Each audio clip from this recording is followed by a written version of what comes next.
could happen. Good evening, everybody. I don't even understand the setup that I'm looking at right Hi, now. Rashida. Hi, John. Hey, Hi. hey, Lucia. Hey, Keisha. We're live from the studio, That's and right. we have some very special guests to talk about some very serious stuff today. And on my left is Alderwoman Alicia Miller Blakely. On my right is Alderwoman Keisha Gibson Carter, who's a mayor candidate to be the 68th mayor of Savannah, Georgia. Our guest today should be a whole panel. They'll be coming in after a while. Charlie Brown to Dr. Robert Bryant to Pastor Leonard Smalls and some more. We are also blessed to have the good sister up top here with us, Rashida Edwards. Ms. Edwards, good evening, good afternoon. Okay. And she's part of the reason that we're here today with this, because we understand that we have a problem in this city, and there's a whole lot of politics going on, not a lot of politicking, there's a whole lot of politricking, and they're tricking us. And I'm just the moderator here, so I'm going to turn it over to these two ladies here who can give you all everything you need to know about everything. We got one here. Here's Sandra. Sandra, how you doing? She's out in Hi, Texas. Chandra. Hey, everybody. Hey. Hi. So to give the backstory, Alicia, Keisha, whichever one of y'all want to do it, and then we'll go from there. Okay. Well, we're talking about the crew and establishment, a business that has been trying to get an alcohol license since March of last year. These individuals went above and beyond what they needed to do in order to get this business license, only to be told on last Thursday that they did not qualify. They were voted out of the equation for even getting the business license, and it was voted out because of personal reasons, not because they did not do what it was that they were supposed to do.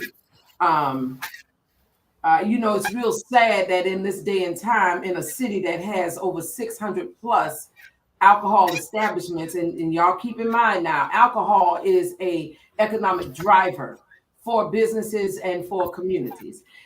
It's sad that a city that has 600 plus alcohol establishments in a city that is 53.9% African American, only eight Black-owned businesses have alcohol licenses in the city. So what does that mean? That means that if someone wants to go have a nice dinner and a drink, they have to go downtown. So they're taking all of the resources and the economics to the downtown area that's already booming, as opposed to putting it back into the African American community. And I'm gonna let you talk, Keisha. You go right ahead. I'll come back. Okay. Thank you for laying that foundation, Alderwoman Miller Blakely. As she stated, we essentially were disheartened to learn of the decision, or to be a part of the process where the decision was made not to offer a license to serve alcohol, was denied. And so the comment was made many times on council that licensing for alcohol is a privilege. And that struck a nerve for me, because when I look at it in terms of it being a privilege, and I look at who is receiving those licenses, it is indeed for the privileged, right? And so in having nothing to do with the people who actually have those licenses, it doesn't have much to do with them at all. The persons responsible are the individuals who are in power and who have the authority to give those licenses. And so the extra added element of why this was not well received.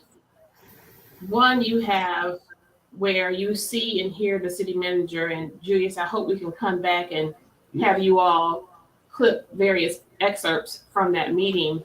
You actually hear the city manager when Alderwoman Blakely asked him, did this business do due diligence in terms of checking all of the boxes to make them,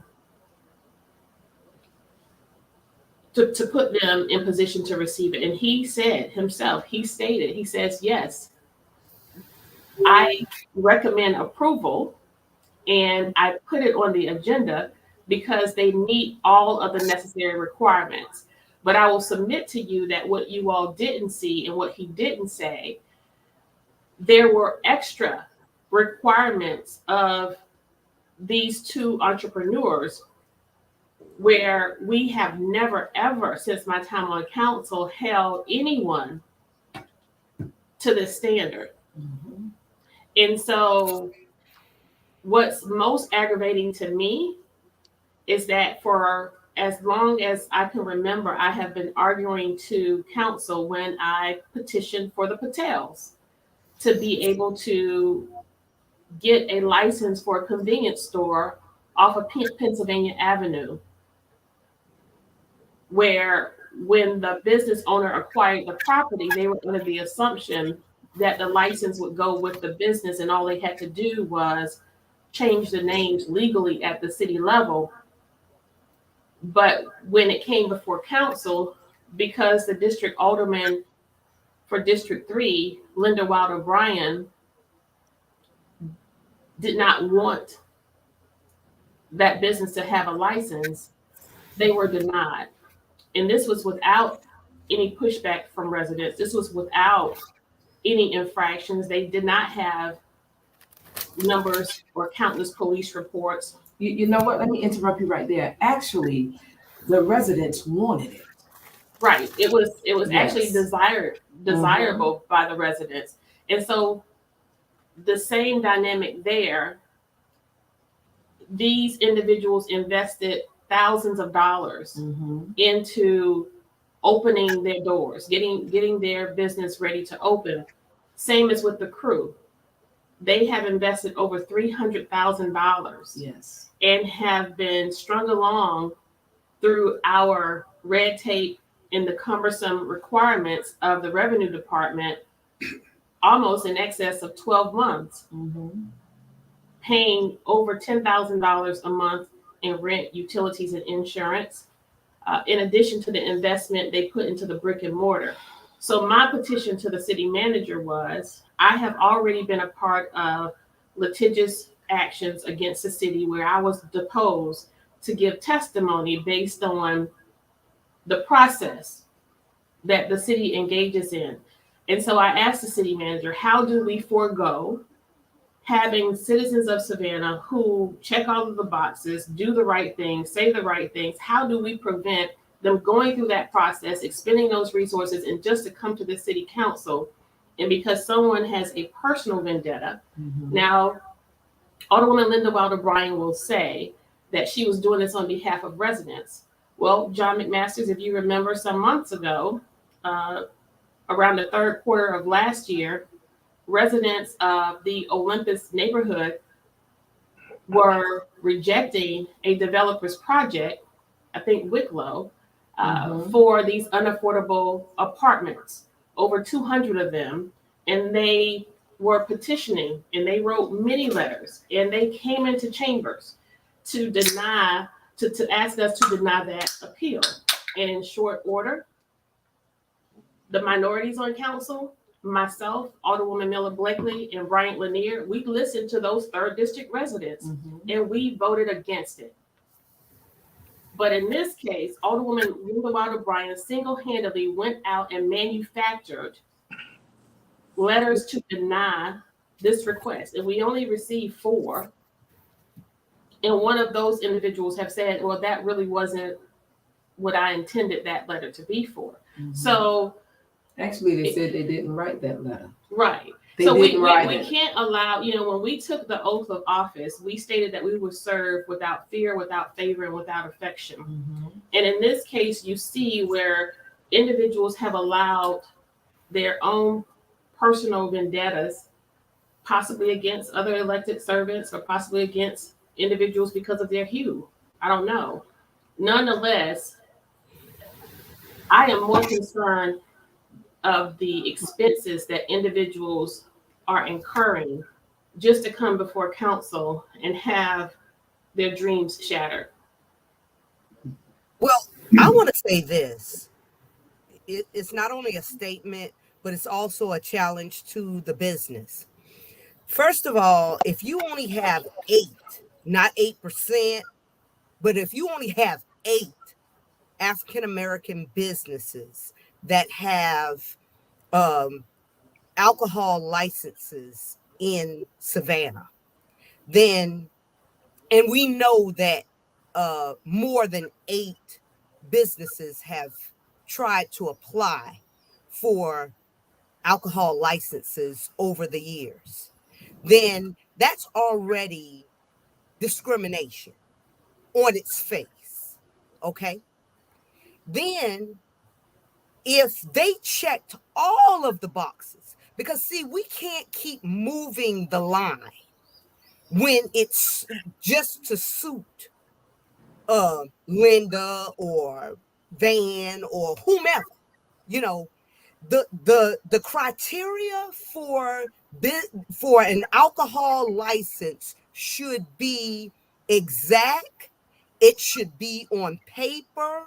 It should be so that the business, whoever the applicant is, knows everything that it takes to obtain that license. And if they check all of those boxes without it, without it being a gray area, then that is the point where this should become if it's more than one person that this has happened to, business that this has happened to, there should be a class action lawsuit filed against the city of Savannah, because of these discriminatory practices. You make a great point, Sandra, and that is one of the things I was going to bring up today, but you hit it before I did, because we need to know everybody who has applied, who has been denied.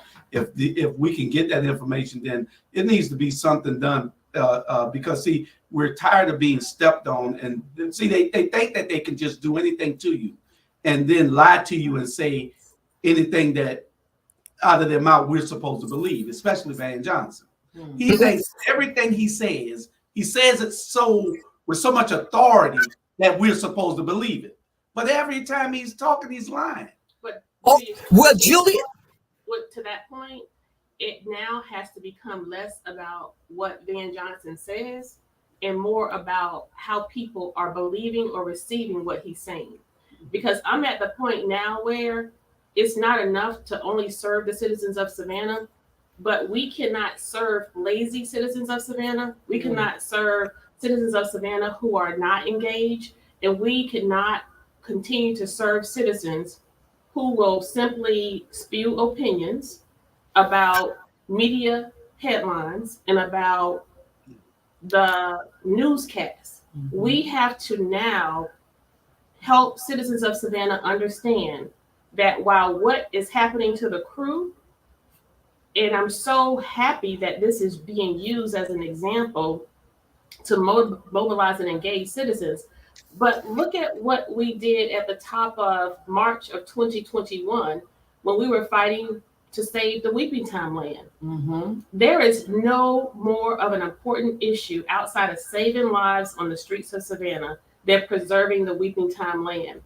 If we had the number of young folks who have given voice to this issue and who are raising concern about the crew and that liquor license, if we could have coupled them with the faction of individuals who are advocating for the Weeping Time, we essentially could have saved that land. You see, Mhm. when we don't know our history, There you when go. we are not able to focus on preserving our Mhm. heritage and our culture, that's why you have this slippery slope of what we are experiencing. Mhm. And when people saw how Van, they may be saying now, well, Van voted for it. No, No, he didn't. Van controls the vibe. And I like John McMasters to weigh in here. There has never, because he follows counsel and he pays attention, Mhm. there has never been a time on council where Van Johnson has voted with myself, Alderwoman Lanier, and Blakely, who have consistently been in the minority, but who have consistently fought for the issues, not just to support African American communities, but for all of those who are working The class, lost, the marginalized. least, and the left out. Exactly, not a part of Yes. the status quo, the elitists and the classist. Mhm. And so what we want people to now recognize is we're going to use this moment as a movement to send a message that you get it now. You get it now. And no more are citizens going to be gaslit. No more are you going to be told one thing only to have politicians go behind closed doors and do another. Mhm. When messaging comes from the news desk, you have to know it's been sprinkled with the magic of the media. Mhm. But you know what, Alderwoman, I know you want John to jump in, but I have to say this. In Savannah, Georgia, our constituents, our citizens, especially African American, and I don't want nobody to think that all I talk about is Black folk. And I'm gonna say what I said on There's nothing wrong yesterday. with you doing that, though. We are as You don't have to strong apologize as for that. no, I'm not apologizing. I'm explaining. We are as strong as our weakest link. And right now in the city of Savannah, the weakest link is African Americans. We have been gaslighted, we have been hoodwinked and bamboozled for the last 25, 30 years under African American leadership. Okay. Preach. Now we are an oppressed people. We know our history. And it's so sad that while we're there fighting, trying to get the things that oppressed people need, they've been oppressed for so long that they don't even know when we're fighting for them, when we are fighting in order to bring equity across the board. I tell people all the time, I don't give a goddamn what nobody else get, but I be darned if I'm a pay into a system, if my people gonna pay into a system and we don't get no return on our investment. And that's what's been happening. When she speaks about gaslighting, yeah, they come out and they say, oh, we're gonna do this, we're gonna do that. Y'all, let me tell you something. Martin Luther King Day Parade.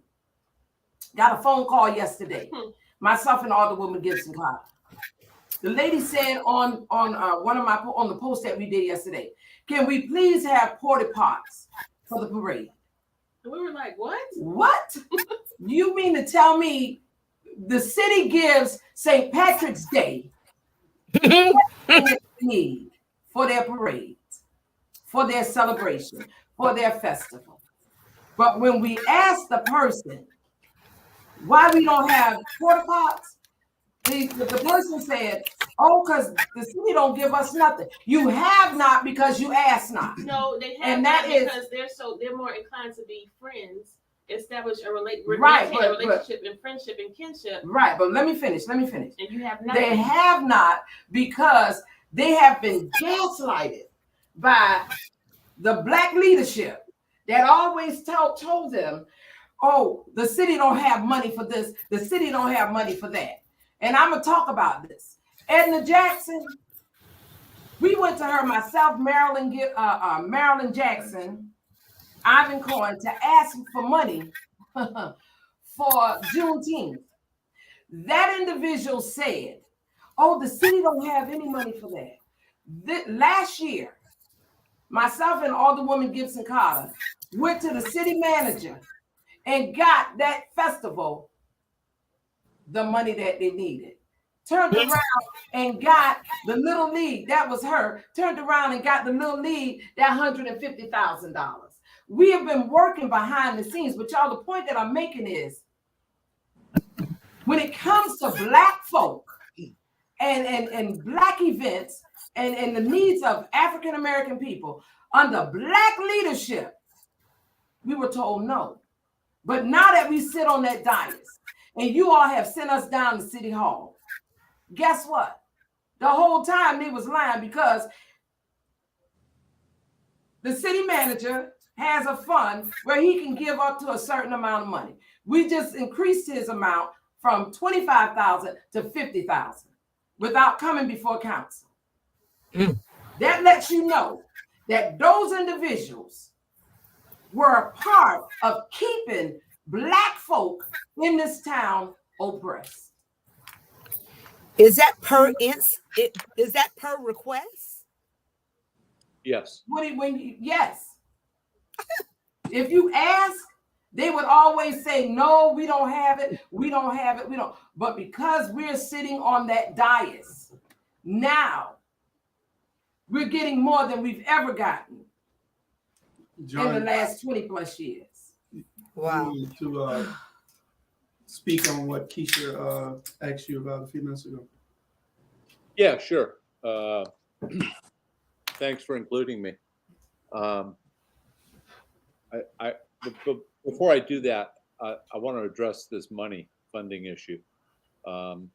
Last year, 2022, the city of Savannah issued $699 million of new permitted construction. Okay. That's 2/3 of $1 billion. You don't have an impact fee ordinance, but let's say you had done this work, and I know you all tried, but let's say this work had gotten done in 2021. Last year, that $699 million of new permitted construction would have yielded conservatively at least $60 million for budgetary purposes. I know a lot of that is account shifting, but the numbers are the numbers. And that's really enough just last year to pay for the entire cost of the police department. So it's a myth that there isn't enough money. Your general fund budget is $251 million a year. It's more a question of who they want to favor and who they don't want to favor. And that's not good policy. That's unfair policy. So I agree that the problem exists in the processes and the fairness that comes and goes.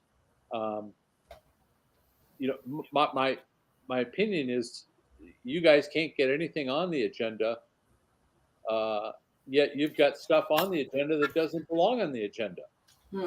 It's about as convoluted a situation as as a fiction writer could imagine. For instance, liquor licenses have no business going in front of city council. None. And most cities across America, particularly, from 50, 60,000 population and up, of which clearly, we're 150,000, that they have a separate, distinct, standalone board or commission that aren't elected people. They're not part of city council or a county commission. They are a standalone decision-making body of whether or not permits for alcohol sales should be allowed. When you leave it in the hands of city council, with all due respect, you guys aren't subject matter experts.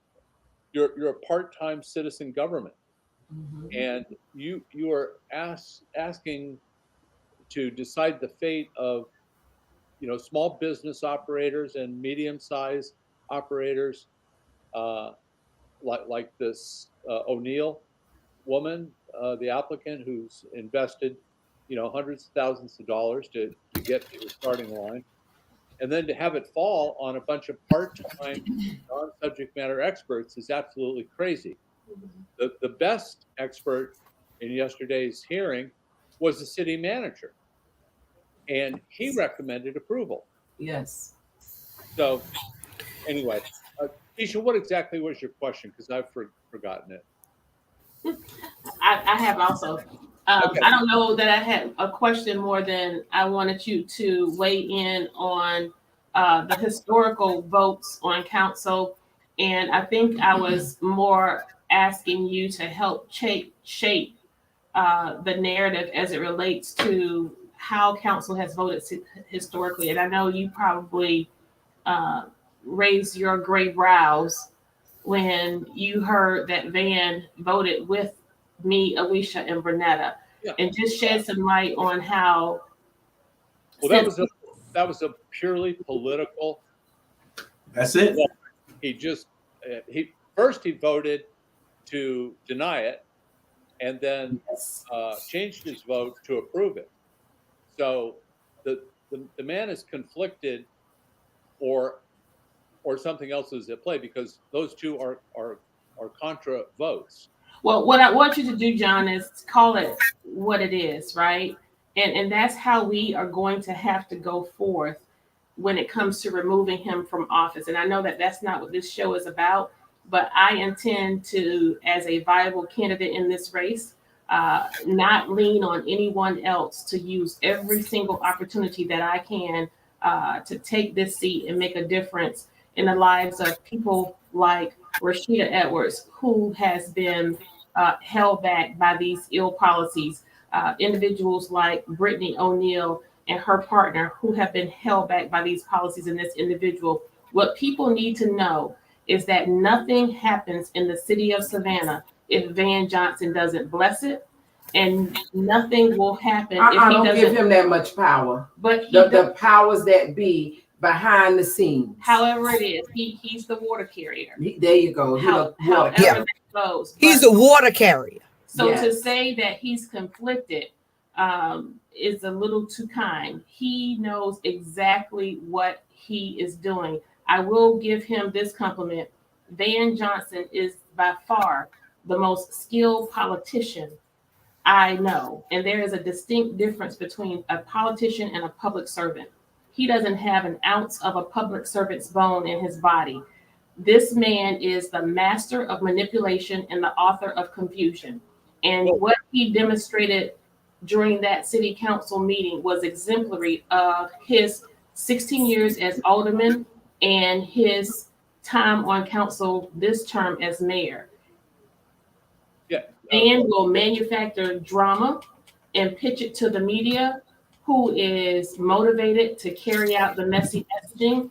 And it's unfortunate that the weak-minded council members that he has been able to bring into his fold have aligned themselves with him.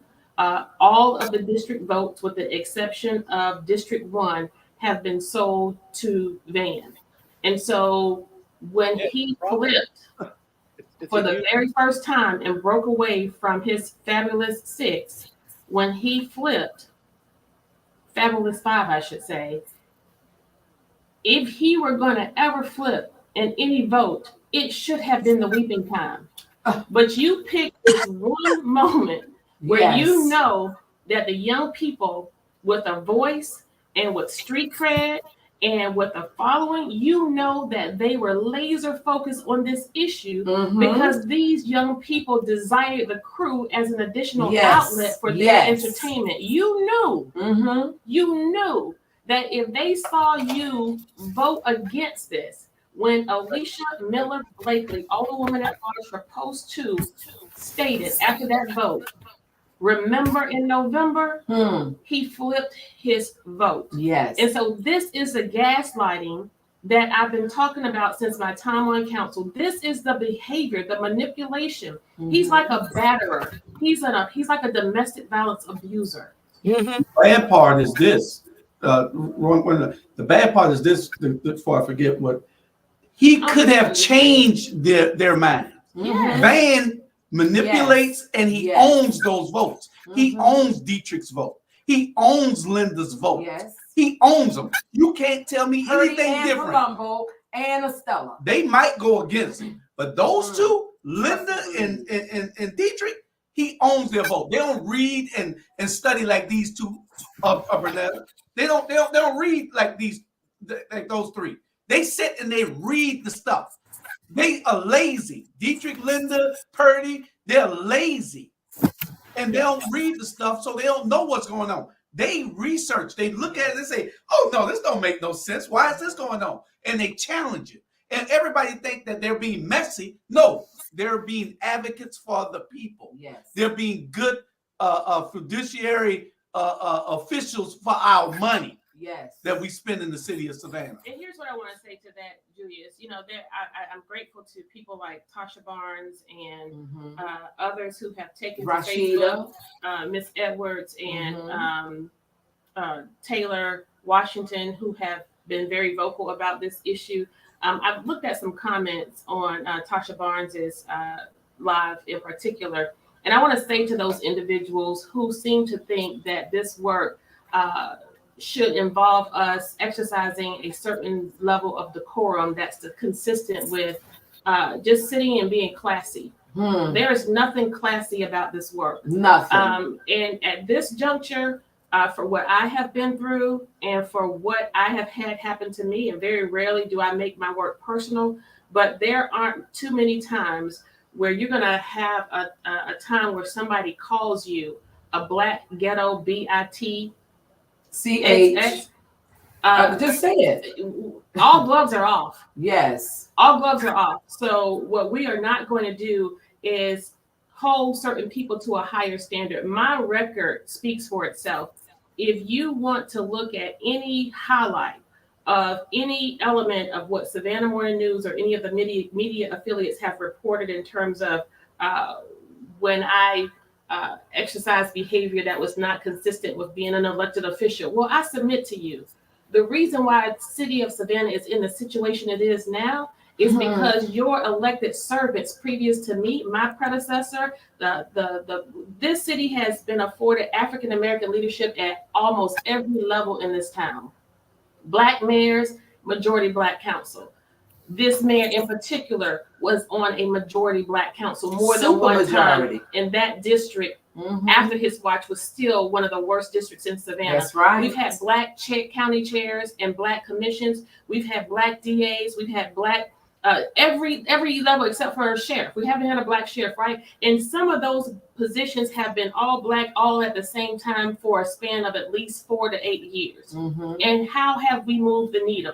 So I submit to you, ladies and gentlemen, that it's not enough just to be Black and be in office. It's not enough just to align yourself with friends, friendship, relationship, and kinship, and have an expectation that everything is going to be okay. And so when we remove ourselves from being told a vision, remove ourselves from being told a vision, remove ourselves from television and from the headlines, then and only then will we see through what people who were in these seats before us couldn't do. They didn't have the courage. Didn't have the courage and wouldn't do. They didn't have the courage to do it. They didn't have the motivation to do it. Maybe they were getting something as a result of not doing it. Ain't no maybe they was. And in addition to that, these individuals did get along. You know why they got along? Because they were on the same team. And don't tell me what's not supposed to be aired on television, because if it's not aired on that dais, you wouldn't have known about the crew. If I had just sat there and said nothing, if I had not advocated, you wouldn't know anything. You wouldn't know. You know what, Alderwoman? I don't know what people thought they were going to get, especially with me. When y'all sent us to City Hall, y'all ain't sent us down there to play the game. Y'all sent us down there to change the game. One thing for certain, two things for sure. God has blessed me immensely. Alderwoman Gibson Potter is blessed. Alderwoman Bryant Lanier is blessed. We blessed people. We educated, learned women. Okay? So you don't send us to the doggone battlefield with a butter knife when they got machine guns. All right? You sent us there to change the game. So guess what? That's what we're doing. Because it had been done in the past, then this work that we're doing now would not be so doggone hard. But you know what, Alderwoman Blakely, to John's point, and I have to keep going back, and I say to you and Alderwoman Bryant Lanier all the time, I think we are suffering from PTSD because we have been so far in the fight oftentimes it's very difficult for us to come up and see and realize how and why this is really happening. And John, this goes back to what we discussed during my address to the city after the State of the City address. The crux of all of this, the core, the foundation for all of this confusion, we would not have had to change the game so much so if the charter hadn't changed. Come on. This now. all resonates from the fact that we have been blocked out and locked out of the legislative process. Yes. Yeah. Well, look at I stipulate to you, Keisha, that this election in November of this year is the litmus test of whether or not the citizens, and really this is in the hands of the Black community. Look at the white community is Hold on, say it again. Say it again, John. The fate rests in the hands of the African American voters in the city of Savannah. The black folk, black people. Exactly. Black votes will determine whether or not we want a fair and equal government that functions rationally, without bias, without favor, without preference, as it is now under Van. Mm-hmm. And that's coming from a white man, y'all. Look at the white community is happy. Yes. If we should go back and really pull the records on all, I'm changing the subject here. We should go back and look at all the liquor license applications since this council took office. And we should figure out how many black licenses got approved and how many white licenses got approved. Mm-hmm. And I think what you're going to find is it's much harder, it's much more complicated, it's much more arduous on black applicants. Yet yes, it is. Not a black majority city council. Ergo, this is the sellout mode. Say it again, boy. You Say better it again. that word. Say it again.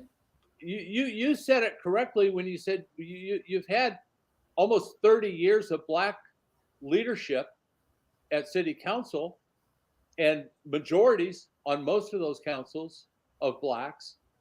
And the needle doesn't really change a whole lot. You get a little bit here if you scratch the right back and you curry the right favor, you get resources. It shouldn't have to be that way. Exactly. So you know what? Let me say this, John.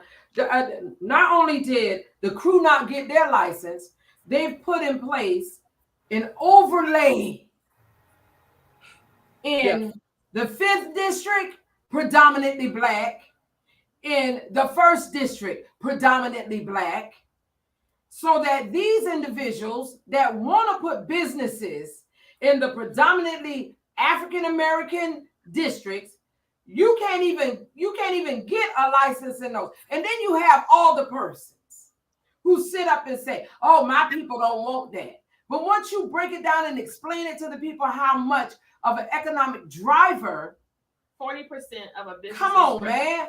Revenue is generated from look a at license. Talk about Rashida's situation. Right. Y'all, I'm sorry.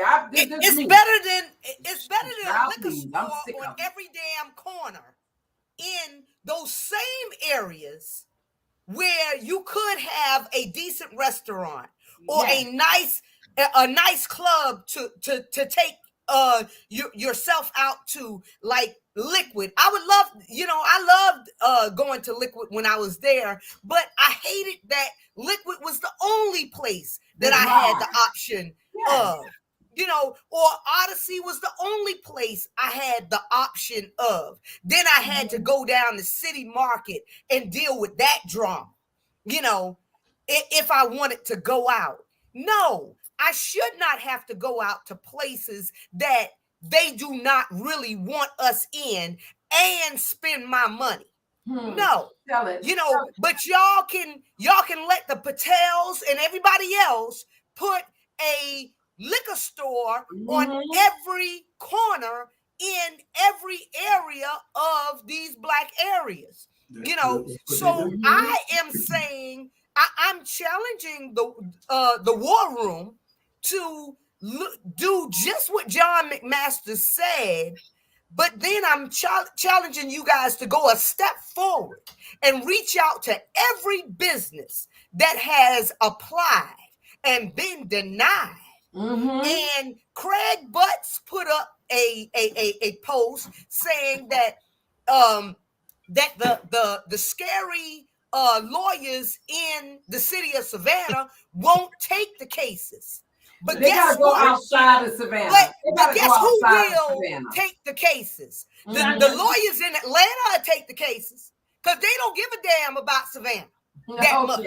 Chandra, to that point, let's let Rashida weigh in on her situation, because what you are saying is directly consistent with what's happened to her. She is a very impressive young woman. I tell you, if I had an ounce of the business acumen of these young people when I was their age, I would be a millionaire by now. And it excites me so much. When I went in and saw the establishment at the Crew yesterday, I was like, wow, this is awesome. And this is being created by young people. And then I visited the Vintage, a new event venue here in Savannah, and I thought, wow, this is young woman, beautiful, and she has been essentially held back. She doesn't want to serve. She doesn't want to sell alcohol. She's an event venue for weddings and birthday parties, and just wants to have it as an offering for her catering.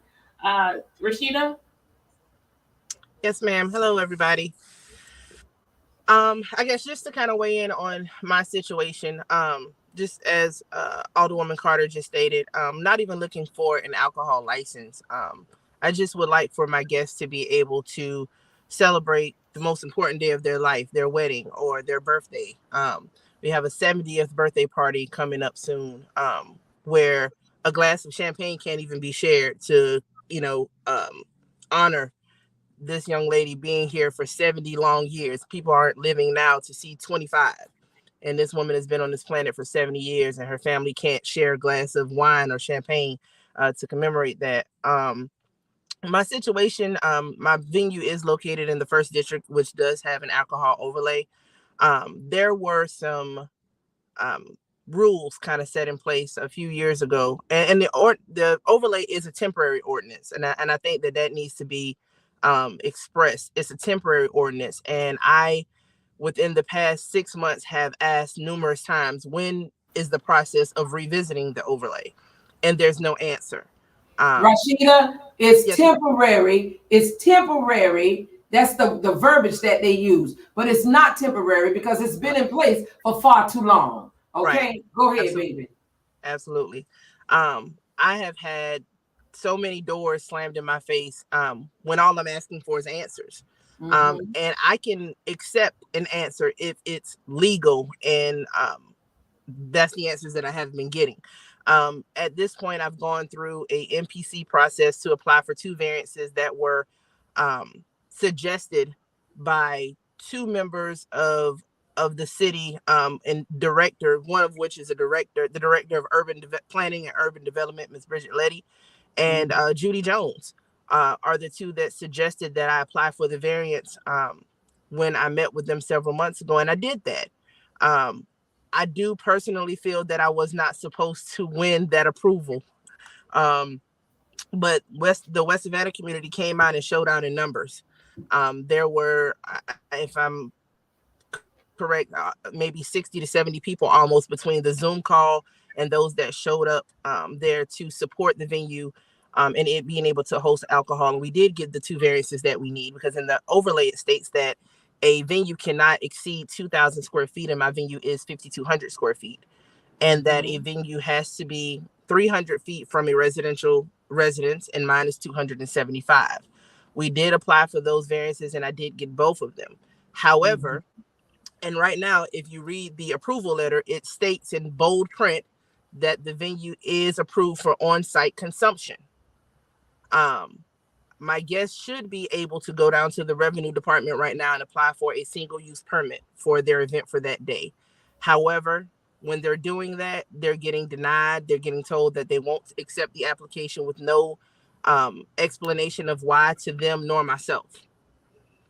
I have sent emails after emails to Ms. Jones, to council, to the city attorney, to the city manager, and I'm not getting any answers from these Oh, individuals. hold on. She being real nice. Let me tell you what the situation is.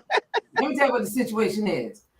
Because the mayor was one of the ones that instituted that overlay along with the neighborhood association president and a couple of other individuals that don't even live in West Savannah, Right. was instrumental in instituting that overlay. This young lady went out and got how many signatures Nearly did you get? about 200.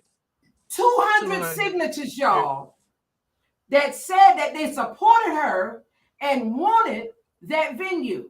But they were still above that, woman Blakely, she got the zoning board's approval. She got the zoning board's approval, but when it came to us, y'all better wake up, black so people. you see, it's a continuation Child, of moving of the finish line. Moving of the finish line. You check all the boxes, you do all the right things, say all the right things, and the finish line moves when you get close to it. And somebody made the comment in the comment here about what's happening to black people and those people doing something to us. Listen to me and listen to me clearly. Understand that it's not what you think the white man is doing to you. It's what the black man is doing to you. Yes. This is black people doing it to black people. So, you know, if you can't hold your own accountable, don't seek to hold somebody else responsible for what. Well, you heard what John said. White folk good. So they good in Savannah. And I do 53.9% of the population. That means we as black folk are the majority. And here's what I want to talk about. We have the power. Let's talk about rent control and how that majority is being watered down. That majority that you're speaking of is being watered down. We let's stop getting caught up in the minutia. As awful as what has happened to the crew is, as awful as what happened to the Weeping Time, we have to understand that nothing changes in this city. Nothing changes in communities without policy initiatives and without policies on the book. And those individuals who are in place to govern and drive those policies. That's right. As we are not just older women. We are not just elected officials, or I like to say about myself, an elected servant.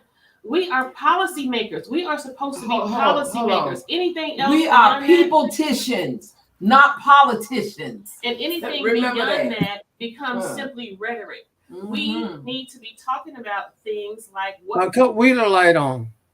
What kind of policies and ordinances will control and prevent the abuse, like what's happening to Rashida, what's happening to the O'Neills. We have a real epidemic going on in this city right now. We are void the opportunity to put forth legislation that would help us help individuals, specifically renters, stay in their home. This administration has failed for multiple years, failed to roll back the millage rate, which would have essentially reduced property taxes. But as a result of not doing that, what we now have are renters experiencing increased rent. Many people have contacted us and have acknowledged that their rent, both for residential and professional, have gone up between $500 and $1,500. Even your cousin. Yes. You know, and so we now have apartments, two bedroom apartments renting for more than an average mortgage. The Baxley downtown, those apartments now are going 2 bedrooms for $4,000. Wow. I wrote a op-ed. So it's about policy, people. I wrote an op-ed back in 2014-15 that said, "What have you done for me lately?" And it was directly related to having black leadership, but what are they doing for the black people in their cities? And go ahead, Rashida. I would like to jump in. I want to share a comment that was made in regards to my business and it being able to host alcohol. I was actually told by or suggested suggestion that I should have my guests go to a neighboring business, which I believe it's called the Axe Place, is right across Bay Street, and I should have my guests go over there to drink and go patronize that business, and then come back to my venue to listen to. And I was just like, but that's not fair. That's not fair. Why can't your business make money all the way around and I for that night? And I think it's important for everybody to understand where my venue is located. I sit between the M-Market Arena and the Axe Building, or the Longshoreman Hall, if you will. I literally sit in the middle. Both of the establishments to my right can host alcohol. The Axe Yes. Building, the Longshoreman Hall, and of course we know that the M-Market Arena has alcohol, and I sit in the middle. Mm-hmm. Well, what's the difference about your business, Rashida? Tell me what. I mean, because I'm over here in Houston. Chandra, thank you. You never thought about that. I never thought about that. Because if the alcohol overlay is in the first district, then why wasn't the arena affected? Bam. Yeah. Can you tell me what the difference is? Because I'm all the way over here in Houston, so I don't know. Chandra. Because she a black entrepreneur. My understanding, Chandra. Houston, we have a problem. so there is a map. I don't know what the process is and how they select the streets, but I will say that literally my building sits on the curb of, or the line of the You're overlay. on the borderline. Yeah, you're on the borderline. There's a map, and Savannah Candy Kitchen is their back dock area faces the front of my building, and in their dock area or right on their property on that curb they can have alcohol. I just can't sit on my side of the street. Under Alicia, American, what is that word called when they carve out a map in order to choose? Yeah, did they just gerrymander you? They did. No, and what, let me I'm going to quote Pastor Marsha Buford, who is the neighborhood association leader. She explained to me that they purposely added that the building that I'm in, they purposely added it in because of the previous tenants. I guess it was some form of an event venue before, but it was more geared, I believe, towards youth. And they felt that they black had youth. Put it out there. Black youth, baby. Ma'am? It was more geared towards black youth. It was a dollhouse. That's because we don't have any venues for our young African Americans to go to. Somebody created this place called the Dollhouse. It was like a teen club. So the kids would go there, and they just got disturbed, as they normally do, when you have a lot of young African Americans in a business, in a place, and they said, oh no, we got to make sure that they don't have nothing. And that comes from that older African American mindset. Instead of embracing our young black African Americans, they want to put them out. Just, no, we're not going to do nothing. But I'm going to say this again. I don't mean to overtalk you, Rashida. I apologize. Y'all hear what this man is saying. The white man is saying, they good. When we going to be good for us? John, you're gonna the rest of 20. That's right. I'm gonna say it. You should charge her, John. No, it ain't. Remember in November. That's gonna be the same. Remember in November. I love term. I love term. Right. The great Charlie Brown has Rashida's All problem. right, Charlie. Sorry, Charlie. Rashida's problem. Rashida's problem in this discussion of getting things done. Her challenge is that she's black. Okay. You don't say. For real? Yes. Is she black? Yeah. Let him say it again. I didn't say it again, John. We didn't hear you all the way. Okay. Whether it's Ms. O'Neill or whether it's Rashida, the challenge that they face is that they're black and they're not connected into the bougie white power structure of this. No, the bougie black, the elitist black who think they have arrived, but at the end of the day, the white folk gonna let them know that they still black. Let me illustrate, and Charlie, you're being very patient, but let me put a tack in this and give you a perfect illustration of what I'm talking about. You talked about moving the goalposts, Keisha. Mm-hmm. Okay. You talk about an overlay district and that, oh, sorry, you're not in the overlay. You're not lucky enough. Well, we got a hotel overlay, right? And what happened at the end of Indian Street? There was a Scribner's error that would allow SCAD to get outside of the overlay so that they could build a 17-story. Come on now. You better tell it, honey. All right. And at the other end of Broughton Street, and I can tell you this because my wife and I own a building in the 400 East block. The hotel overlay does a huge gerrymandering jog at Habersham Street so that the Kaminsky's property is now in the overlay where you can build hotels. So listen, if you're connected, you get a Scribner's error, or you get the lines drawn favorably to include or exclude your competition or include your property. This is what we're facing, people. It is inequitable. It is bad public policy. It's historic. And this election, I pray, is the election where blacks take control of the real deal and not the pretender. And that's coming from a white man. Charlie Brown. I am white. Charlie Brown. Okay. You're on mute, Charlie. How about now? Yep, you're good, Charlie. I'm good. That came from a white man as well. Yes. Listen, I want to say one thing first. I'm a little bit late. There is a word in the dictionary called continuity. Van and Linda have voted every single time together. He and her are allies. And what happened on Thursday is a travesty to the black community. When this man think our IQs are just that bad, and maybe it is just that bad because we voting to keep him in office. I'm saying, why will Van vote against her and she have been his ally from day one, every day, and all of a sudden he's going to vote yes in favor of the license?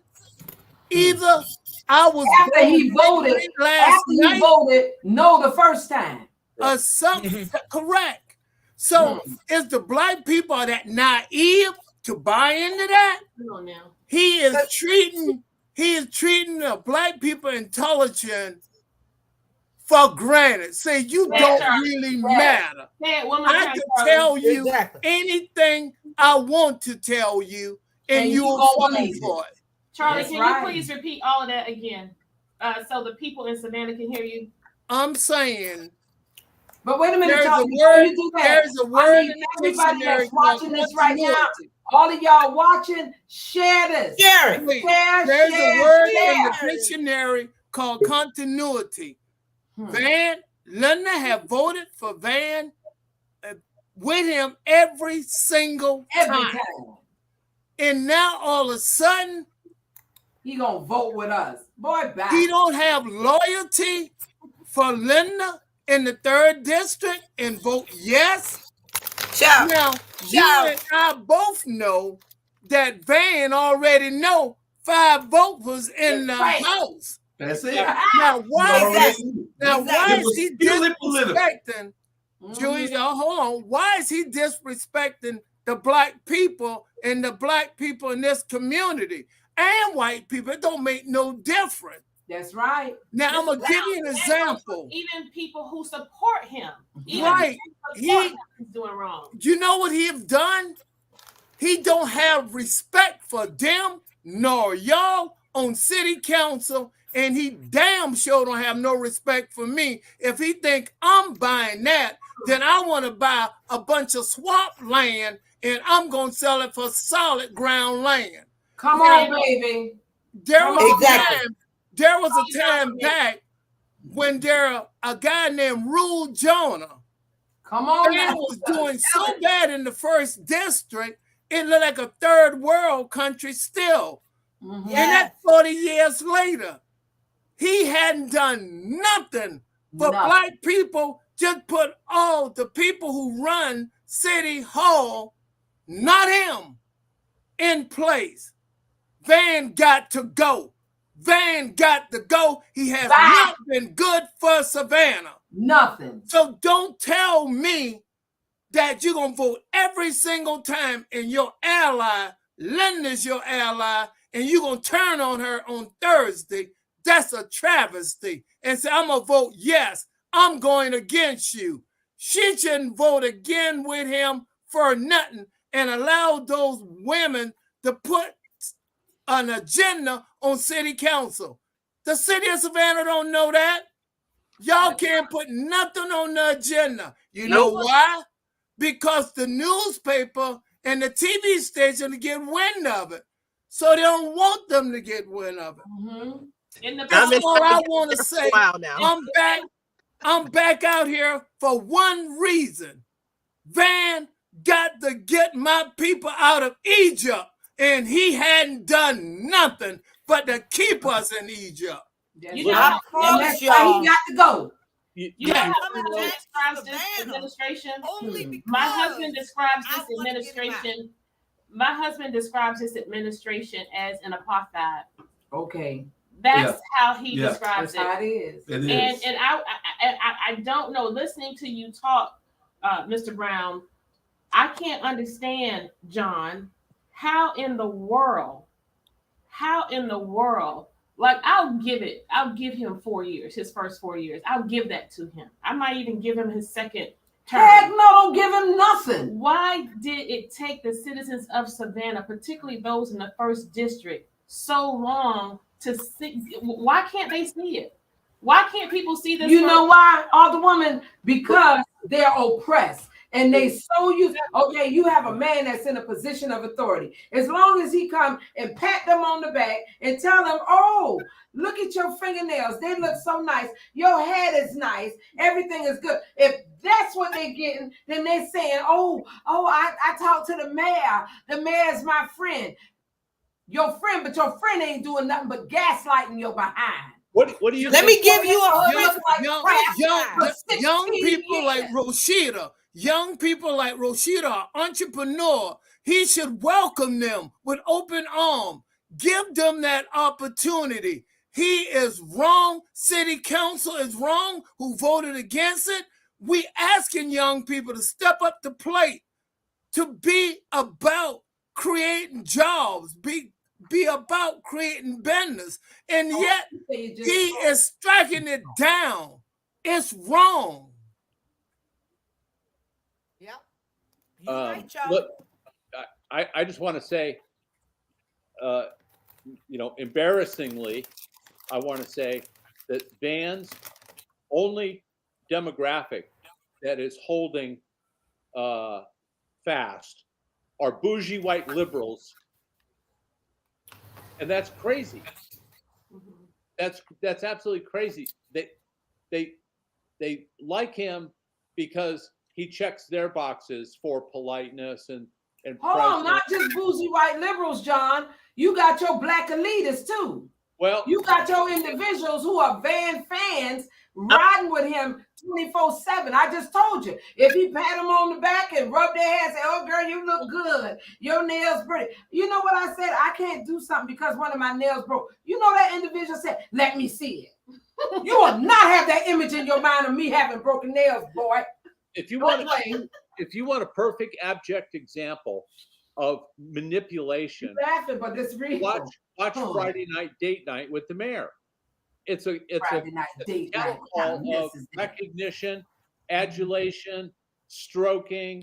It's the seamiest side of political popularity. Well, John, a lot of my work has been done in the area of domestic and sexual violence. And when I compare Van to a batterer, I really mean what I say. Now, he may not be hitting these women physically who are on that Friday Night Live with him. He may not be physically abusing them. They may not feel that way. But that's what he is doing every single day in his behaviors, in his actions, in his decision making as mayor. Because the majority of those women who are following him on social media, I would say probably, I don't watch it, 85% of them are African American women. But Van has done little to nothing to advance anything that is going to benefit Nope. None of those us. women and I those.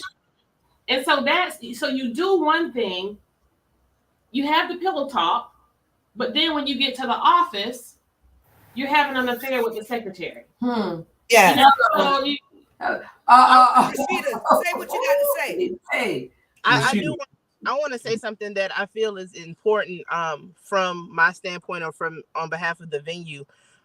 Beyond making money, for those that know, I'm from the West Savannah area. My parents live in Cloverdale, and between Cloverdale and Garden City is my family. One of my number one goals when I opened the venue was to be able to help West Savannah elevate. We have so many projects in place for the youth of West Savannah, for the elderly of West Savannah. I have expressed these projects that we are going to do regardless of whether we are treated fairly or not, because it's genuinely in me to help. But I've tried to explain to the neighborhood association leader that you guys need this help. We are in the process now of establishing a young entrepreneurial workshop every month. I have several friends that are in my age that have their own businesses, and we are coming together to do workshops every month to get kids out. There's no cost for this, to get the kids out, get them involved in things that they already have an interest in, teach them the ground levels of how to get their businesses established, even doing taking them with them on the weekends to do work. We are in the process of doing shuttles for the elderly that live in West Savannah that have not had transportation to the grocery store since COVID. They have called the city. They have complained these people are not tech savvy. They don't know what Instacart is. They don't know how to get on the internet and order groceries. They're just suffering, or they're taking the city bus and being in uncomfortable positions. I've expressed the fact that I have a bus and I'm willing to assist these individuals with getting to the store once a week. But I can't do that if I'm fighting to keep my lights on, because I'm losing bookings because of guests not being able to have alcohol for their wedding reception or their birthday party. We just had a huge toy giveaway specifically for the first district. My viewpoint is I have a business here. I make money here. I should be able to give back to this community in more than one area and more than one time a year. We just have to give back. We're starting the youth entrepreneurial class. I want to get to a point where we can do the shuttles, but gas prices are what gas prices are. And being able to offer that service with no charge, I financially can't afford to do right now. So it's heartbreaking, because the community is the one that is feeling the pain of other people's decisions who have a nice SUV that they drive around in every day. They have transportation to the store, but these people that are living in this building need my help. And I'm unable to give it to them because I'm so busy trying to fight to keep bookings on the books and keep the doors open. It's awful. Somebody just asked, who is the young lady talking? She is Rashida Edwards, who is the owner of the Vintage. And she applied for an alcohol license, not to sell alcohol, but just to have the opportunity to give her customers, when they rent her space, to have alcohol in their venues. And she has been to serve alcohol, and she has been denied. So that's who Rashida Edwards is. And she is in the first district, where they're saying that there's an overlay, and she can't do it because there's an overlay. Now, somebody also said, I think it was Bernard, said we talking over everybody. Because guess what, Bernard? I got to say this right here. We older people now. And I'm so thankful that the young people are getting engaged and getting involved, because we have to talk now before we lose our thought. All right. Go ahead. And Bernard, why you not on this right now? He's trying to get on that. Get on. Come on. We need you too. We need your input, because I like what you said about black men. Black men, where you at? Why you got these black women fighting this fight? Well, the reason why we're fighting the fight, we are tillers of the soil right now. We tilling the soil. And doggone it, these young people like Rashida, like the crew, Brittany O'Neill, like what's his name, Myquan Green, Jaquan Oliver, and those type young men, Malik Jones, all these young folk that want to get engaged and get involved. We tilling the soil so that they can be the reapers of the harvest. Okay, and all young folk. All right, bring Bernard on. Enough is enough. And yeah, it really is. It's my concern is, for instance, someone shared with me yesterday, I think it was either Alicia, shared with me how many Black people have license in the city of Savannah and how many licenses out there. And it's a sad day when the deprived one, look at the rent, it's just everything is going up.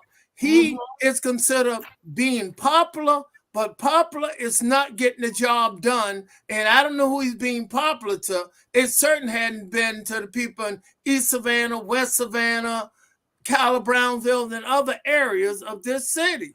So I'm wondering what they're talking about. I want them to open their eyes up. And I'm glad you mentioned the dynamic with regard to the data as it relates to how many permits or license we have on the streets versus those who do not have them.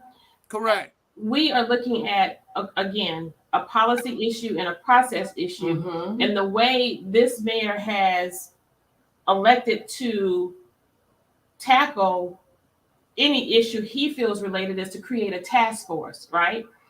In addition to this task force, we've had some extra near six-figure positions added.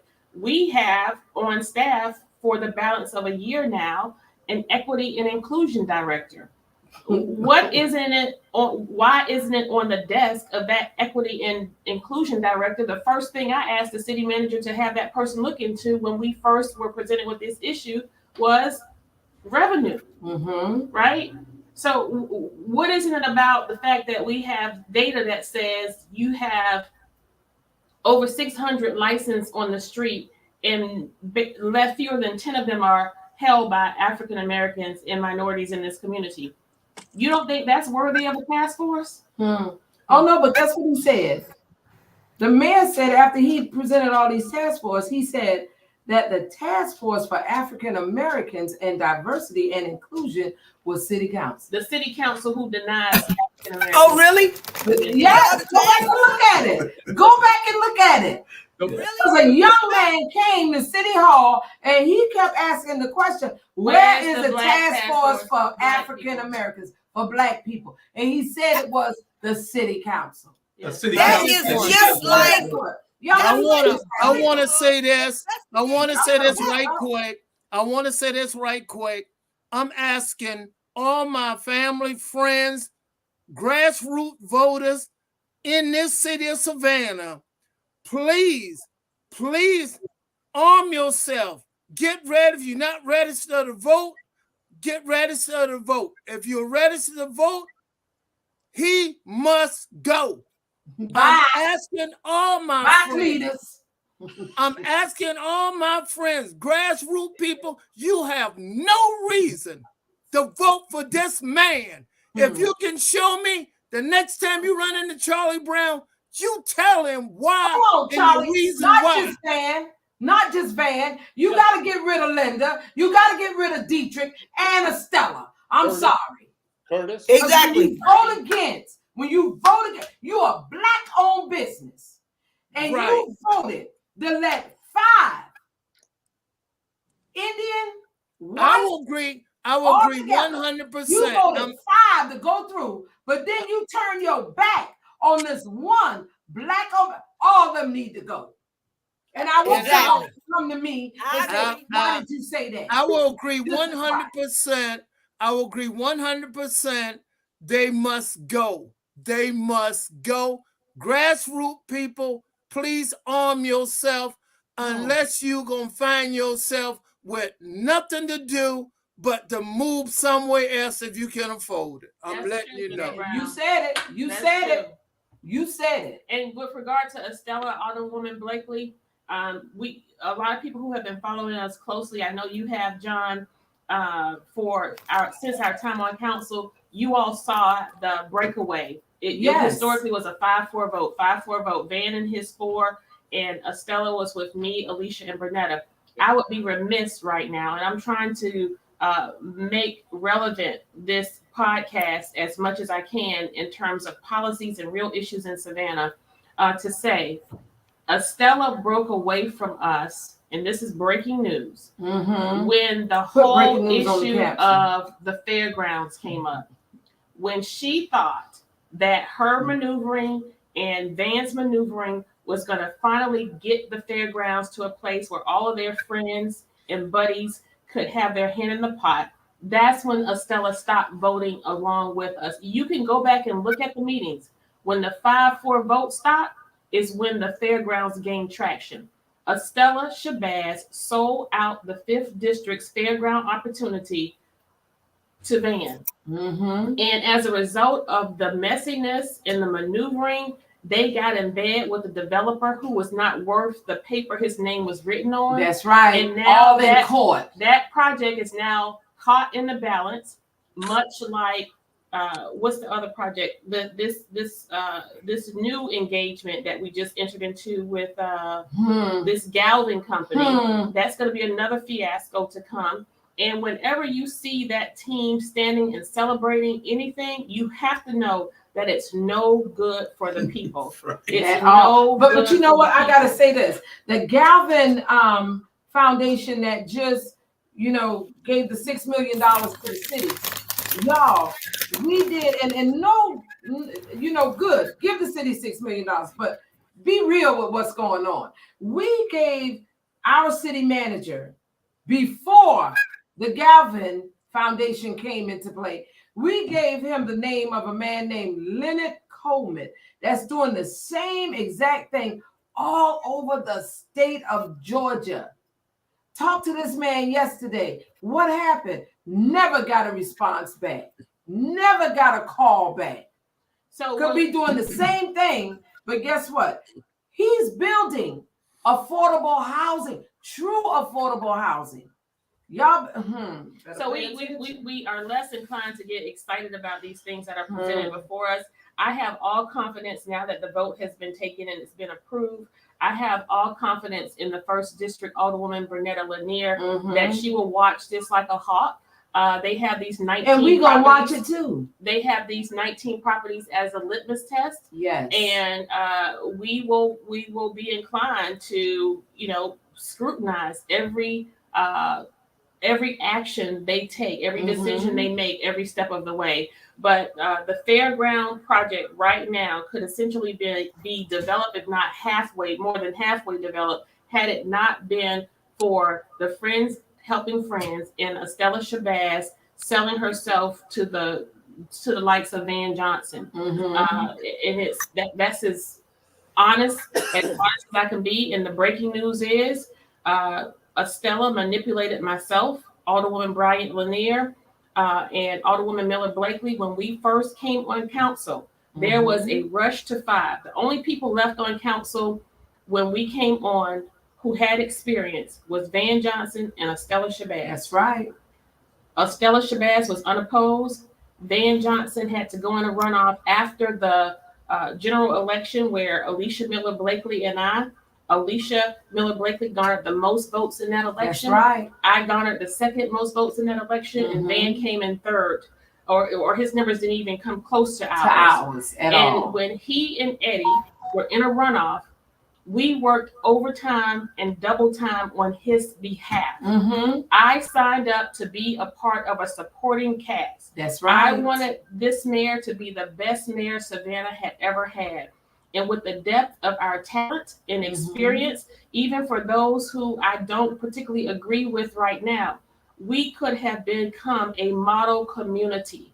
We could have been a city where we could have been the standard for all cities, not only here in Georgia, but in the United States. But because of the tyrannical leadership, the narcissistic behavior, Estella and Dan were in a race to 5.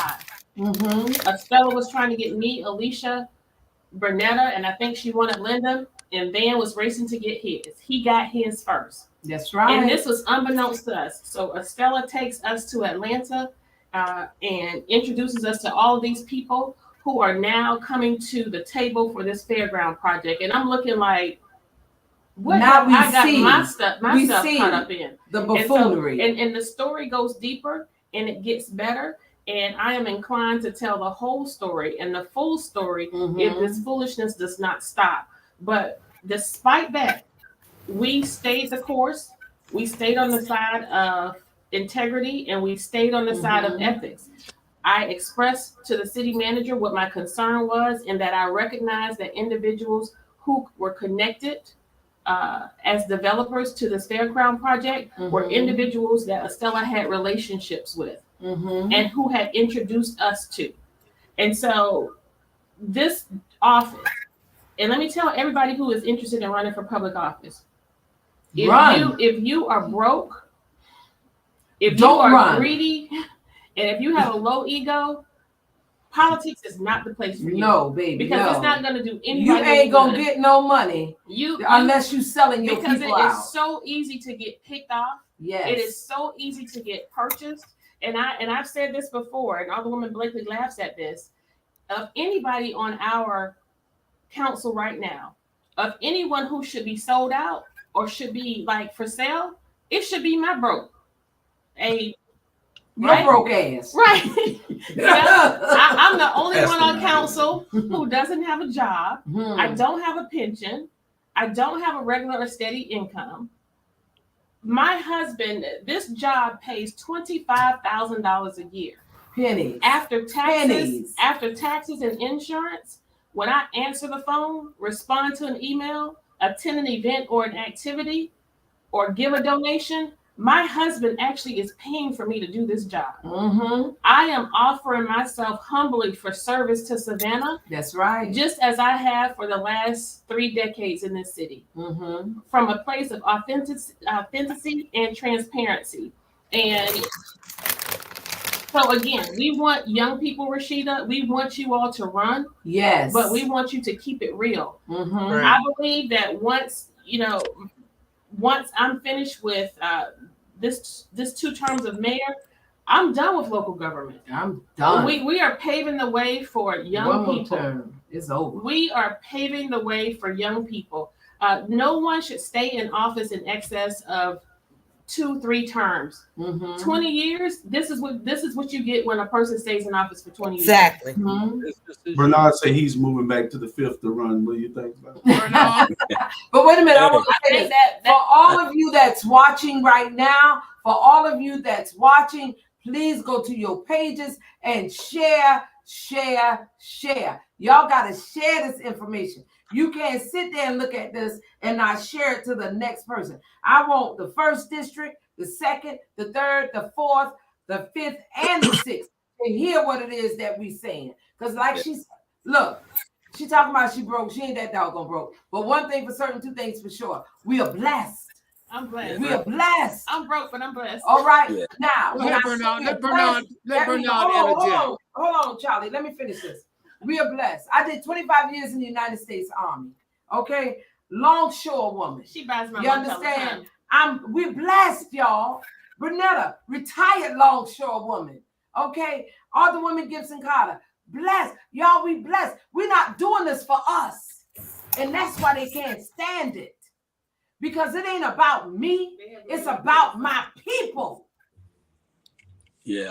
At the end of the day, and I'm sorry, I'm real passionate about this because December 19, 2005, 4,000 pounds of plywood crushed both of my feet.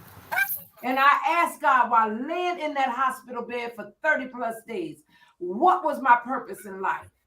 God, if you allow me to ever walk again, because the doctor said this, we can't say it's up to God. That's why I know it's a God. If you allow me to walk. And it came to me as clear as day. You will be a voice for the voiceless. And guess what? From that day to this one, I'd rather man be angry with me than the creator.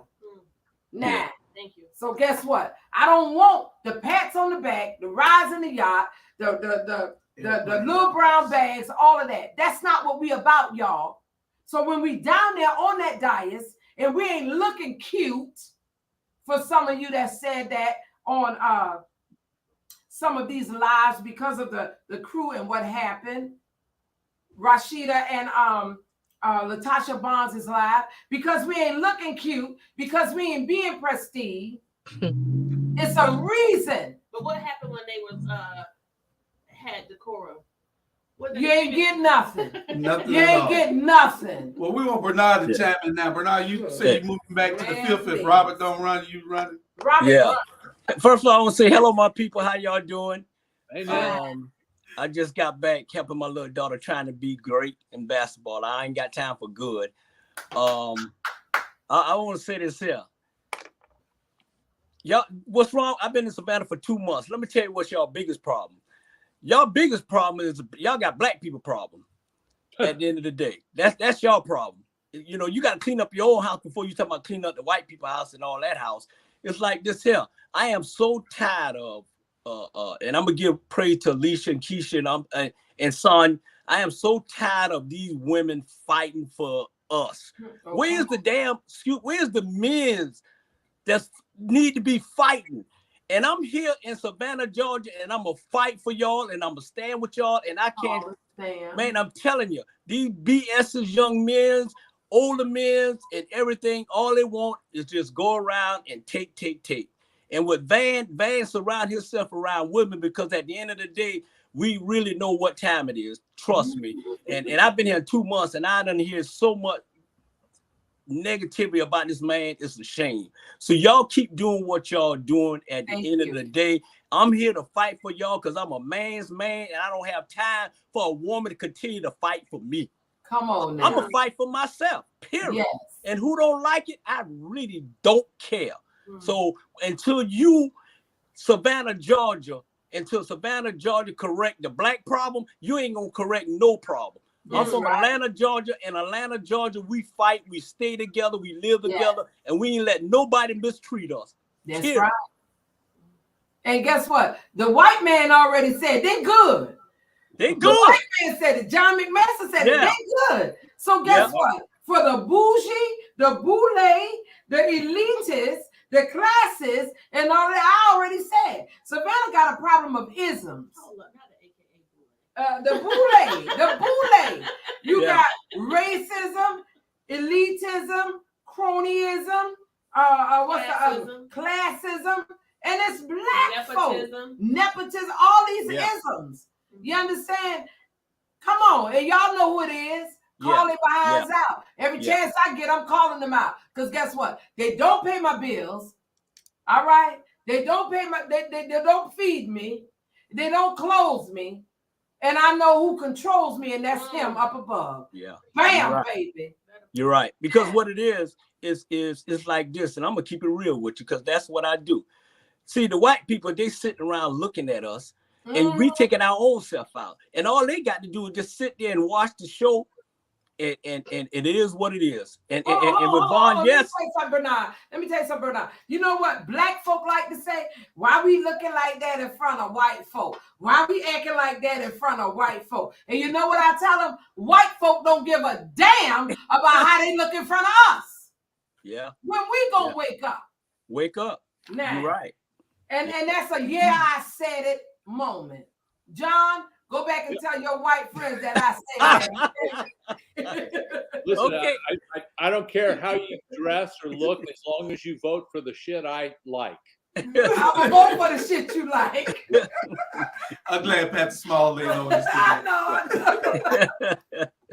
Well, Rashida, you know, we in all seriousness, we got a problem, and what we need to do is we have to show these people in a couple of ways. Now, we have to show them with our presence, like Bernard say, we're the black men, we're all the men who has a concern about what's going on in this city.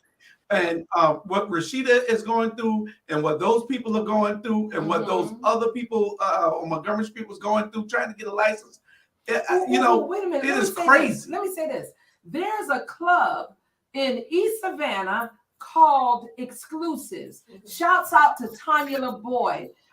Yeah. And I love the fact that she had like the old school blues and the truckers and the rhythm and what have you. Well, I was told that she passed that club down to her son-in-law or to one of her relatives, and was told that the older woman, this is hearsay now, I don't know, and I hope that the individual that this happened to will reach out to me so that we could have the discussion, was told that you ain't gonna get a license in this area because Black people don't know how to act. Now, I don't know if that's true or not. That's Wow. It's probably Wow. true because the older woman over there would say something like that. all right. That's Well- hearsay. But I hope and pray that that young man, that individual who got that particular establishment, that business, y'all, we got you, baby. I want to say this to Rashida. Rashida, never be afraid, because in the Bible it says if your people will not accept you, get the dust from your feet and leave with your peace. And I'm saying this because you have an entrepreneurial spirit. You will succeed in any place. Okay? So if you cannot succeed in Savannah, do like what I did. Leave. Okay? Take your peace with you and leave. In Houston, we have very good Black businesses, and they make it very easy for us to be in business. It's no such thing as we can't get a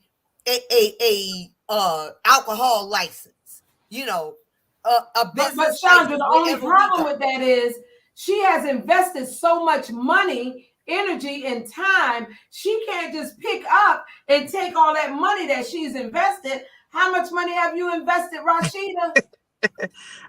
Close to about $70,000 altogether. Yeah, I mean, no, I get it. We're gonna do right by you here, and you're gonna. I would sue Savannah for others. I would definitely sue the city of Savannah. Just That I would was be I your was first step.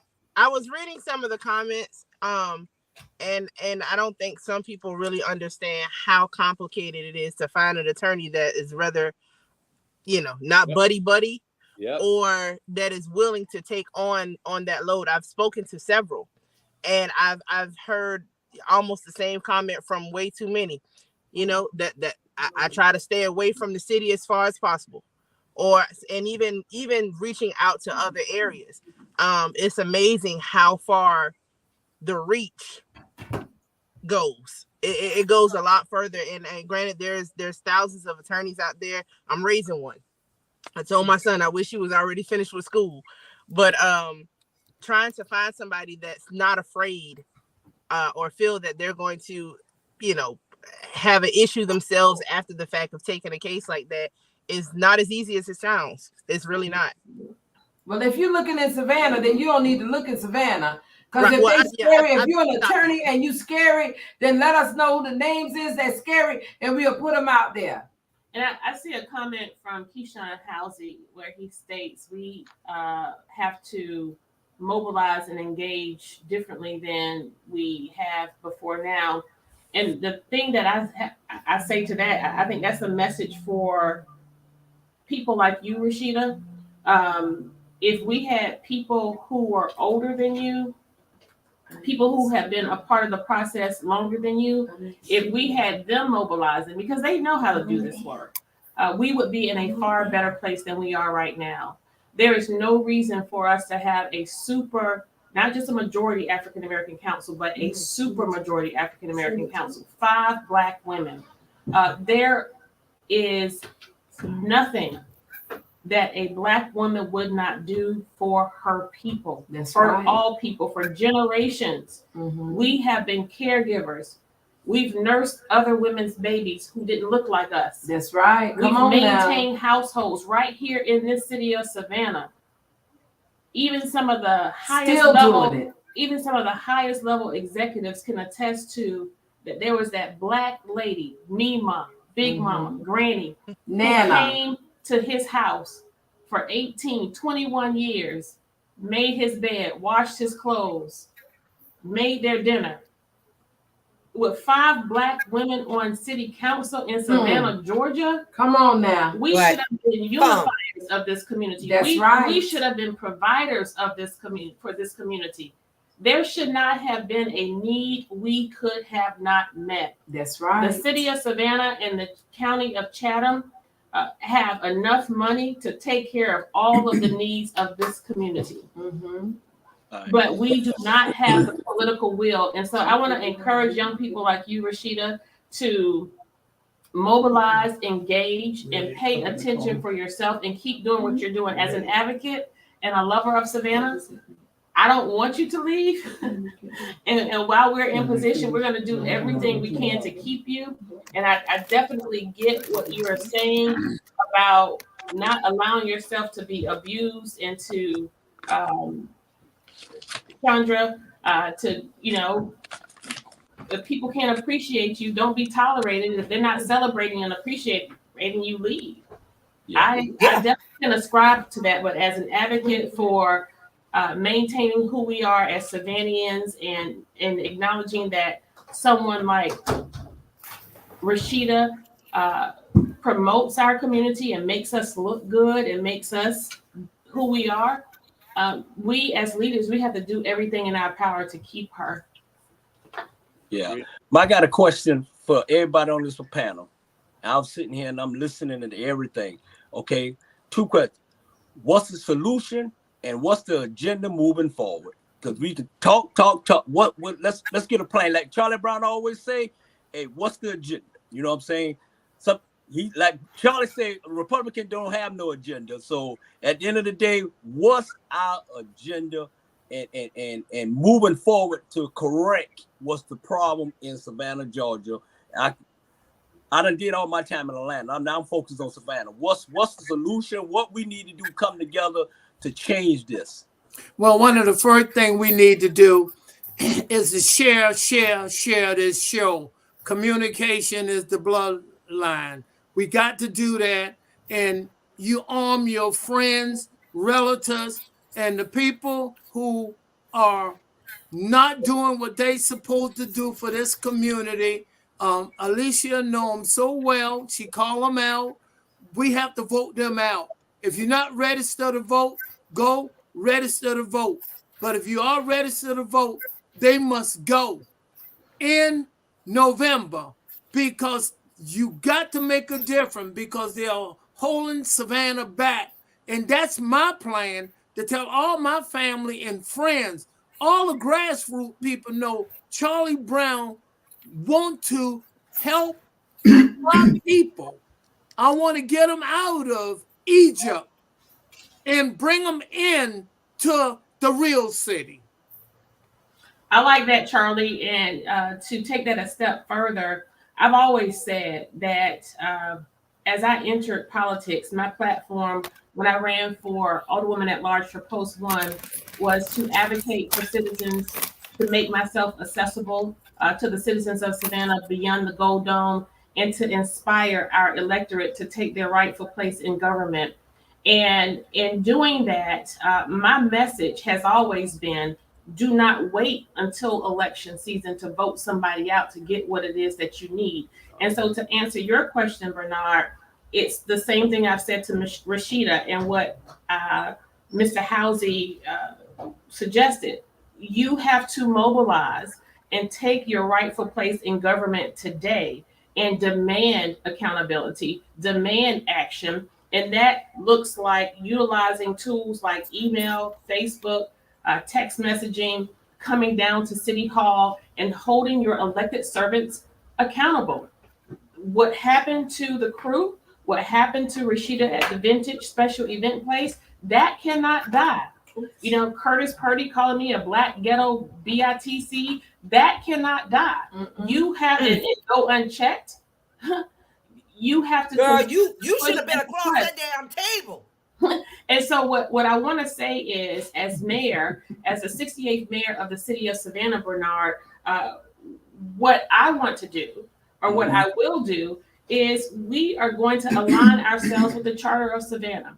Our charter indicates that Savannah is a council manager form of government. We do not have a strong mayor form of government. This mayor has essentially backdoored his way into creating that, right? Where he makes all the decisions.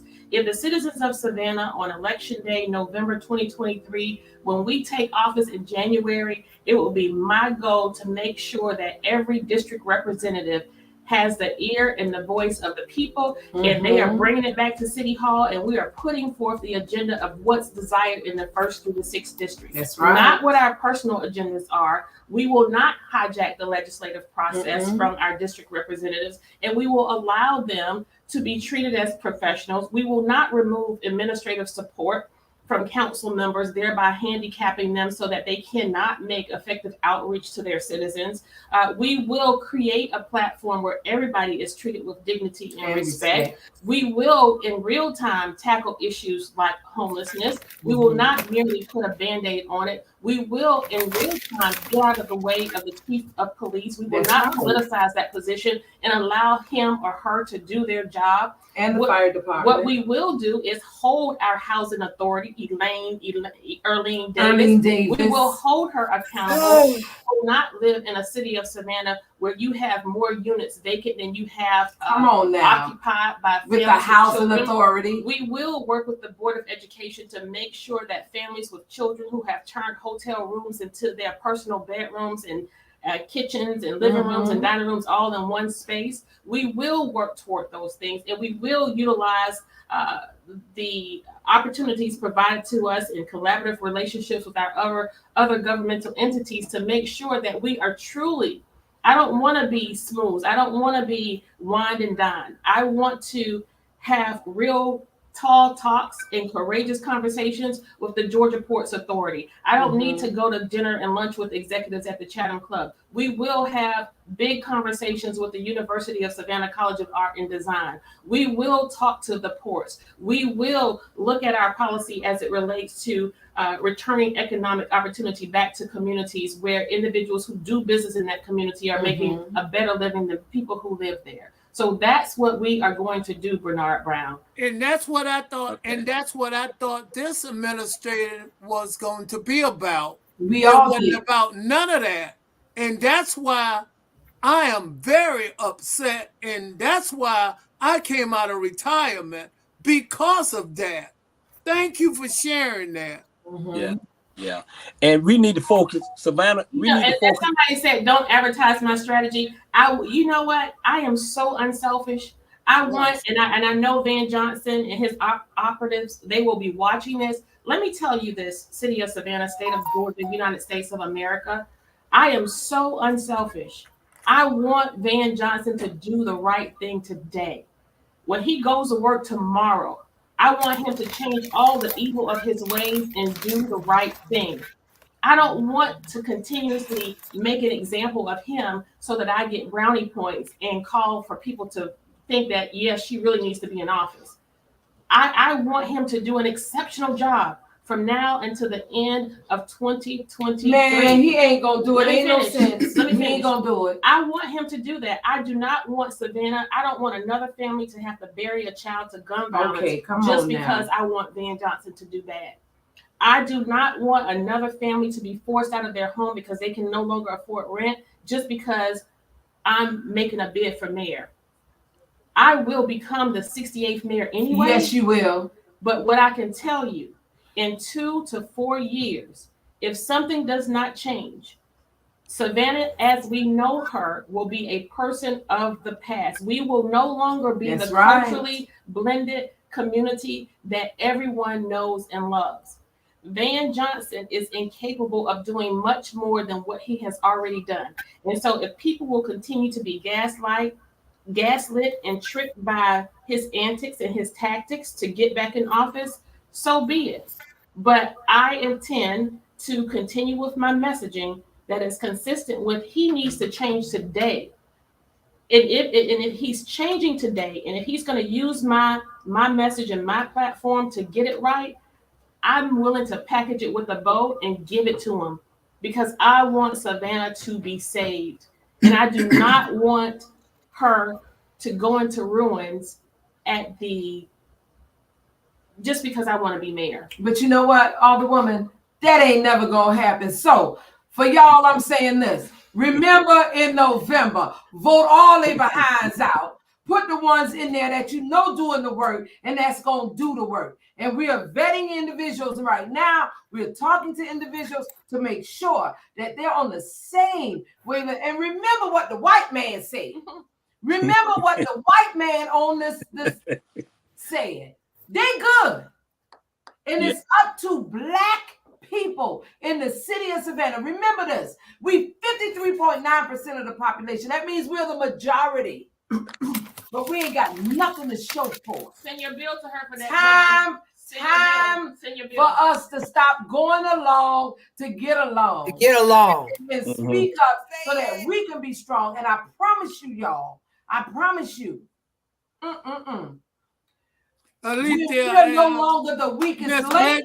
Miss Blakely, African Americans. Miss Blakely, watch what will happen. Miss Blakely, thank you for being the voice, and thank you because the grassroots people, we love you, and we will go with you because you, Keisha, want to make a difference. Bernetta, we're going to put them out, and we're going to turn Savannah back into the city it need to be in, a fair city, not a dishonest city. A fair city for everybody. Thank you. Okay, we got about 8 minutes left, and I just want to say this here. I'm taking my show back over. I gave it to them. Y'all know I got a lot of words to say. I just been quiet today. Julius has been saying, you know, when he went off camera and muted, he said, "That's why nobody like y'all, because y'all always taking over." They love us. They just don't know it yet. But this is what I want to say to you two. Yes. And you know, and y'all know I love y'all dearly. Y'all like my sisters. Y'all and Bernetta is too. And I'm like your brother. Yeah. And you like my daddy, you old. But what I want to say is this, and I can't say this enough to those out there who don't know who these people are. See, all you see is what WTOC tells you. You have to understand that they're fighting for you, and you can't cut them off at the knees because they're fighting for you, because WTOC say they don't have tact and decorum. They have tact and decorum, but they're tired of trying to be nice when the game isn't fair. Come on. The rules ain't fair. Come on now. Things have been changed so they can't fight for you. So they have to voice their opinion and they have to be out front with it.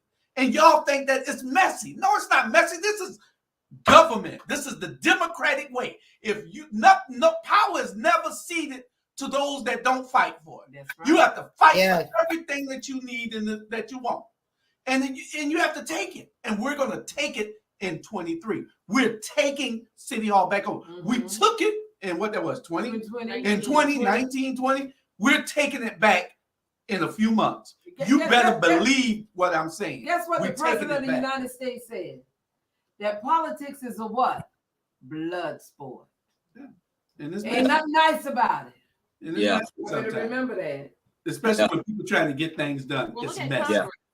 But look at what they're fighting for. Keep it real. They're selfish, their own selfish. You got to, keep it real. Be yourself. One thing. Keep it real. Keep it real. Be yourself. That has been to benefit us personally. Not and and this is what I have to say this also, Juice. In listening to your comment, I start doing a laundry list in my head of when you say, well, the way they fight and people criticize them. Understand that much of what people believe and what they've heard, it has been manufactured by the media. That's right. Pitched to them by man. You know, there is not like if I were a man, even if I were you, if I was a Black man, I would not get as much scrutiny as I get today because I'm a woman. Right. So it's like there's something wrong with our culture and our world where when a woman says something, there isn't much that I've said that It's just that I said it, Mhm. right? It's nothing. But you wrong know with what, it. Alderwoman? Had you been a white woman, a white man, a black man, listen to me. You would not be held to the scrutiny that you're being held to now. But because you are a black woman who they look at as you ain't supposed to say nothing. You supposed to be mammy. You supposed to sit down and shut up and be quiet. Held to the no.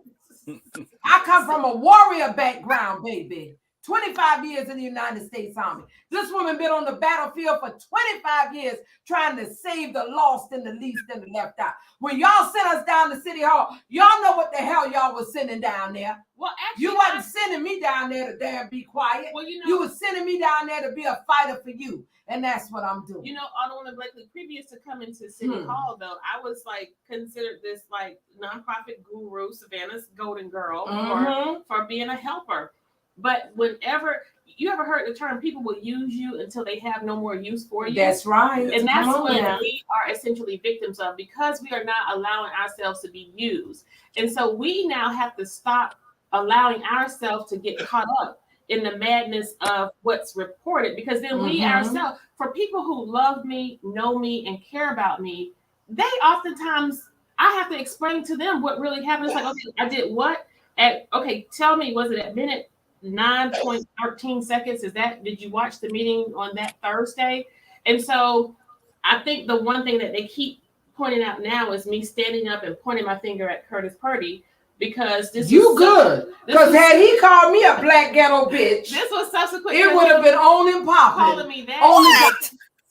I'm telling you, that would have been the first damn meeting baby. Where it, not but we where glad they called that the she police, didn't. We but glad where they he damn didn't. snatched me Chandra. off his ass. Chandra, Chandra, I'm loving all of the snatch, all of the snatch. Yeah. Right? Girl, But You no, better know I it. don't even know what happened to you. I merely stood up. But when you with Savannah Morning News and the media affiliates, they will plaster my face with me pointing my finger. And this is just an example of something you just said, with me basically asking him to stop lying on me. But not one time did they plaster his face, advertise his name in any media outlet, including Savannah Morning News, with Ghetto Black B. None. And there was no other, there has not been as egregious of an offense than what Curtis Purdy did to me. That's right. But you would think the three main things that sink politicians and cause them bad press is misappropriation of money, a sex scandal. You slept with somebody's husband or wife. I haven't slept with anybody's husband or wife, or some criminal offense like DUI or beating your wife, right? I haven't done any of those things.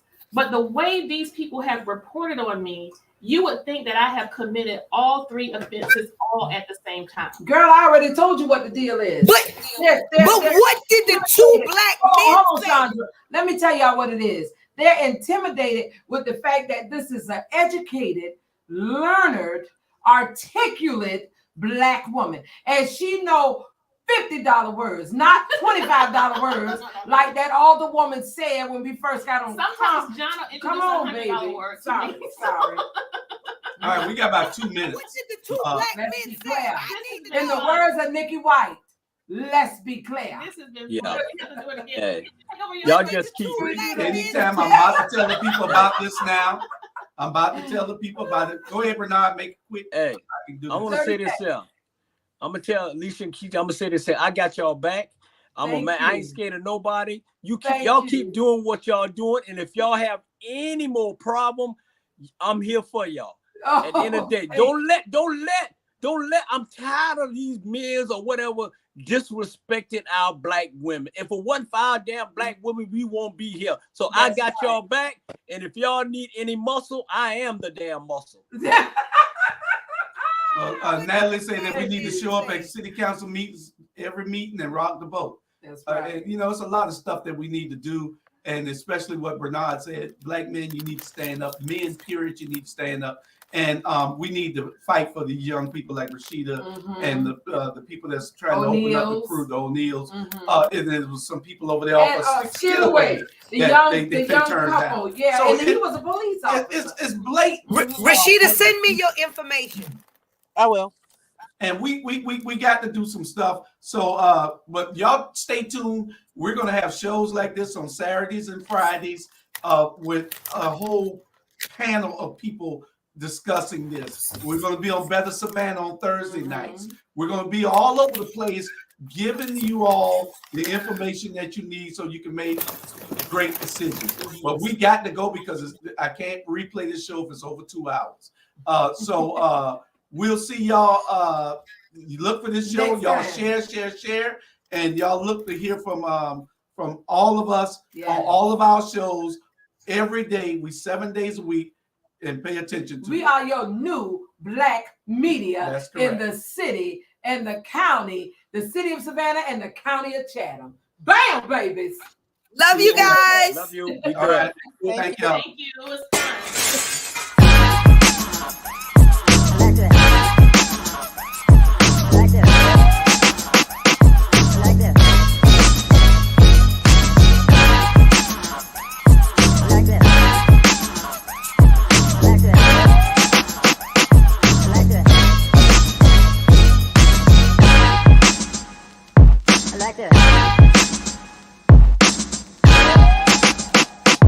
Like this.